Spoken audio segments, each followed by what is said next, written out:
Ja, Frank Aron, beint eftir 8 stiga sigur hérna á grönnunum í KR. Svolítið augljóst að þið finnst gaman að spila körfubolta. Já, auðvitað. Þetta er eitt skemmtilega sem ég ger í lífinu og ég veit það ekki. Þetta er bara svo skemmtilegt með þessu strákum og með Finn og þessu félagi og já, ég er bara að hafa það gaman og ef ég er ekki að hafa það gaman þá mun ég hætta, sko. Það er bara þannig. Alls konar hérna, allt innan marka, alls konar pillir sem þú ert að senda hérna á stúkuna hjá hinu liðinu. Ég er ekki að gagnrýna, sko, ég er bara að segja gaman að þessu. Já, þetta er, ég elska að spila hjá öðrum liðum. Það er svo skemmtilegt með orkan sem er hérna inni og ég tek bara þessa orku og þegar það er orðin þögn og þá veit ég að við erum að gera eitthvað rétt og ég hef bara gaman að þessu, eins og ég segi. En að leiknum, þetta er hörkuleikur í fyrri hálfleiknum, þið eru að hitta, þeir eru að svínhitta hérna bara út allan völlinn, en leikurinn er samt einhvern veginn jafn í hálfleik. Hvað fyrir gegnum hausinn á það?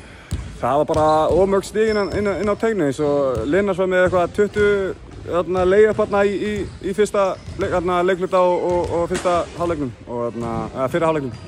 Þannig að við reyndum að loka á það í seinni hálfleik, en ég held að við tókst aðeins betur að gera það.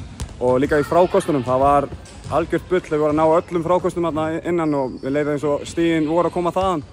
En við náðum að græja það í endanum og við tókum sigurinn. Eftir hæga byrjun á tímabilinu, hérna svona, þá virðist þið vera svona aðeins að ná vopnum eitthvað. Þeir eru ekki að fá kannski besta leiki frá Kristófor og Kára, en það eru aðrir að chippa inni. Þetta er hörkulið sem við erum með.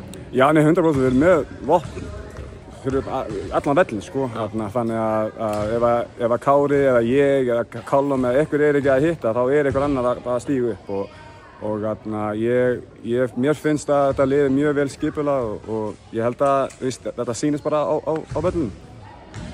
Flottur leikur, Frank Aron, og til hamingju með sigurinn og njóttu þín í landsleikjarliðinu. Takk hérlega.